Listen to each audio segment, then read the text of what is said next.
Your dressing room is an oasis of calm in there. Everybody raring to go? Yeah, everybody's well prepared. I mean, they've been here before. They know what the Croke Park experience is like. They've been here on good days. They've been here on days that weren't so good. So, you know, it's all about the next one. Brian McGuigan is in today in place of his brother Tommy, of course. That means you've got 8 players from the 2003 All-Ireland final. It's quite remarkable. Well, it's good. We don't count it like that. We just look at footballers and we see what they can do. It's great to see so many of them still around after those number of years, but that's the quality of the men that we're speaking about, and they know what it's like. They're only as good as their next game, and that's what they'll be looking for. After a good Ulster campaign, the confidence must be high. Well, it is. This team has been confident enough all year. We hadn't a great league campaign, but the players still believed they were capable of stepping up a few gears. They started to do that throughout the championship. It needs to continue today. If it does, then we'll not be in a bad place.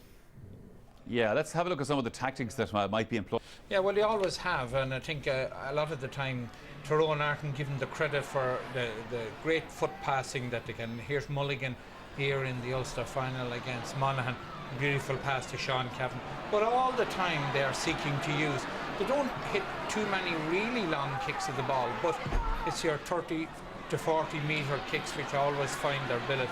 And this was a feature of the Ulster final in particular. You know, they broke out of defence quickly. They got their half-back line up to support the inside men. You see Conor Gormley continues his run forward, not at a really fast pace or anything, but he's on the end of the move here. And again, that's a foot pass. The only difference is that it goes over the bar. And you know, if you want the foot pass of the year from Tommy McGuigan when they met Dublin here last year to Joe McMahon and in the net, you know, brilliant foot passing skills. Joe, let's talk about the Dubs, because you have been looking at their defence. Well, the crucial thing, I mean, Pat started this year, and the crucial thing is you've got to stop Tyrone coming through the middle. And the prevailing image of Dublin teams over the last 25 years is their defenders running towards their own goals instead of with their backs to their own goals. I mean, even this year, after the Wexford game, they lost their confidence in the defensive system that they'd had throughout the league and that had worked so well for them. And you know, that depressing familiar sight in the Meath game. But I was at the league game in Omagh, and that day they played with Henry as a sweeper in front of the full-back. They jammed up the central column, and Tyrone simply could not get through that central area. Now, and a critical match for Tyrone that day as well. The way to beat Tyrone is to Tyrone them. You know, you keep your defence in position, you're patient, and you hit on the break. You don't allow yourself to become frustrated. You don't allow yourself to get sucked down the pitch up into their blanket defence, then leaving your defensive area open for them to attack into. I mean, Dublin started to get back to that. I appreciate that they haven't really played anybody in the championship of any significance, and this is a massive step up for them. But what they must do is have the courage of their convictions and stick to the defensive system, because if they start to leave that central area open, this will be a very long day indeed. Okay, let's get a rundown on the teams ahead of this. Kavanagh boys, Gerard, two crucial contributors really to the Tyrone cause, both in key positions. Cullum has benefited, I think, from the great run he had in the league and the Ulster Championship. He's getting around the field very well, and he can score, as we saw in the Ulster final. And for most of the championship, he's a terrific player. We know all about him. Attacks at pace, goes by players, and he has the end product, goals and points, two smashing players.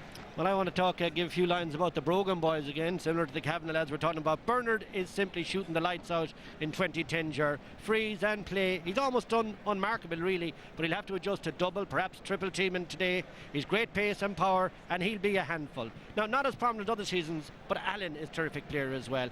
We know he can score, and he needs to launch. If these two lads are on the same hymn sheet, I really believe they'll do damage to the Tyrone defence. And apart from the Brogans there, this is the man from Temple Oak, Sing Street, Ono O'Gara, who certainly looked bright the last day. He was very, very impressive against. He's big, he's strong, he goes direct. He scored 2 goals and a point and one fantastic goal against Louth. The only danger is, you know, in Dublin, when some fella emerges with a good game, he'll become the great white hope, and he'll get so much media coverage and sponsorship he'll never again have to start to play. The only danger is, remember, he's playing against the master team in Tyrone, the master tactician in Mickey Hart. Expect a sweeper in front of O'Gara, and probably O'Gara to suffer a torrid day at the office. Sweeper in front of Bernard Brogan, I would think, Pat, rather than O'Gara. Joe Brolly, last year, I think it was, you were calling the Tyrone team the Taliban so often that they all, I did not call that they all grew beards, and just to emphasise it, beardless most of them this time, but Joe McMahon is playing very well, even without his beard. Yeah. Well, he's a very, very fine Gaelic footballer, and he kicks with both feet, and he reminds me of one of those American football quarterbacks. He's always very relaxed, he never gets too fussed about anything. Terrific engine, terrific athlete, and at 6'2", he's a marvellous asset for Tyrone. He is the man who more than any other, links that mass defence into the attack. I mean, he can move forward so quickly, and he can score with such ease and facility. Again, like Martin Clark, great positional sense. And himself and his brother have been godsends for the Tyrone team, because they've given it a whole new lease of life since they came along. Colin, tell me who's going to win this one, because I don't know. Well, I suppose everybody might hope in the country that we could see new faces with Kerry gone, and if Tyrone were gone, it would really make it interesting for the teams that are left. But you know, I think it's asking for a bit too much that Tyrone, like Kerry, would all grow old together on the one day. They seem to have a bit too much for Dublin. When Tyrone have lost quarter-finals, teams have got in front of them early, and Tyrone haven't been able to reel them in. Dublin's best chance to get a goal and a few points early, just as Down did, and make a real fight of it. Minute silence coming up here at Croke Park. Just before that, let me reintroduce Jack. Are poised, ready.